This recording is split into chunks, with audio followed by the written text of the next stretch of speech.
Hey guys, thank you so much for stopping by the garden today. I just wanted to pop on and do a little video of my Kalanchoe right here. I think these are flapjacks. I'm not really sure the exact name of these, but they're either flapjacks or paddle plants. I think there's two different varieties here, and you can see they're looking kind of rough on the bottom here. This one kind of came back. You can see the foliage is really pretty, and this one came back on top, but you can see the bottom looks really rough.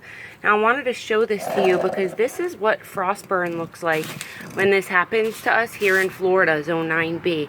We had dropped temperatures pretty low a couple of weeks ago, and I've been waiting to do a video for you guys to show you that they do come back. You can see that new growth in there is really healthy.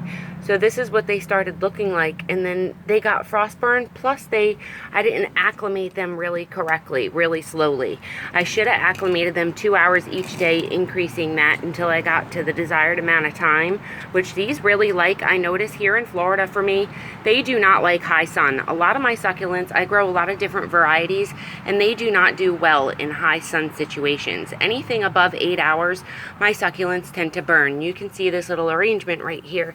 This was in my greenhouse for the winter, and you can see that, you know, even though they're stressed and the color has come out quite a bit on this plant right here, you can see it looks kind of rough. I mean, that was struggling, and you can see the nice green growth inside. So this plant's supposed to be green with a little bit of red on it, but you can see that red's totally taken over the leaves. Now that's stressing way too much. I don't really like to stress my plants too much because they do look like this, and I just don't think that's pretty. You can see that color starting to come back because I had to downgrade the sun. These were actually in like 8 to 10 hours of sun, and I was really not paying attention to that sun changing. We're getting into the summertime now, so the sun's getting a lot stronger on us and it's changing. So I have to be careful with a lot of my succulents because they started getting burned. You can see this one started getting burned too on the little leaf right there. So what I did was I just switched them over here where my succulents are. This is where I keep all of my succulents that need kind of highlight situations. I pulled back some of the ones that don't need too much light and keep the ones that need highlight up in the front.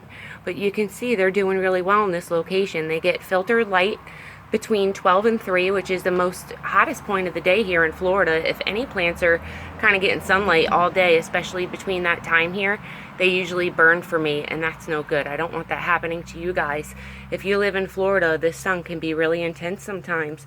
So just keep an eye out on your plants. Make sure that sun's not changing too drastically, and make sure if you get temperatures that drop below a certain amount of degrees, that you go ahead and cover them or protect them. My greenhouse, I thought they were going to be okay in there, but I zipped it up, I tidied it up and everything, and put down the windows, and a lot of my plants got frostburn in there. The greenhouse did not protect them, but every succulent I put a sheet over. I used a light bed sheet, and I just covered my succulents.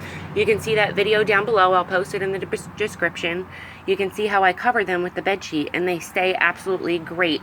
Now, we don't drop temperatures past like 30 degrees. We did hit 27 a couple of weeks ago, but that's the lowest like we ever get. So anything lower than that, you might want to take them inside. I haven't really grown in anything other than the tropical climate here in Florida. I've lived here in Central Florida for about 13 years now. Thank you so much for watching, you guys. If you have any questions at all on how to grow her, just let me know. Comment below. I'd love to help you in any way I can. I'll try to find out the exact name of these, either the flapjacks or the paddle plant. I'm not really sure. This one's got babies popping out of it, which is really cool. And I also have another one that took a hit, and I'll show you. We got babies coming out of it. You can see the little babies on this one. I cut the top off because it rotted out on me. It just got too overwatered being outside, and we got babies growing on it. So if that happens, just try to cut the rot off as best as you can, and just give them some time. Don't water for a few weeks, and then they should come back for you. Some succulents will come back from overwatering if you fix it pretty quickly. Thank you so much for watching, you guys. Again, I really appreciate you being here, and if you have any questions on growing these or how I got them to come back, let me know. I'd love to help you in any way I can. They just get about 6 hours of sun a day now with that filtered sun, 6 to 8 hours with that filtered sun through the trees between 12 and 3. Thank you so much for being here, you guys. I'll see you next time. Bye-bye.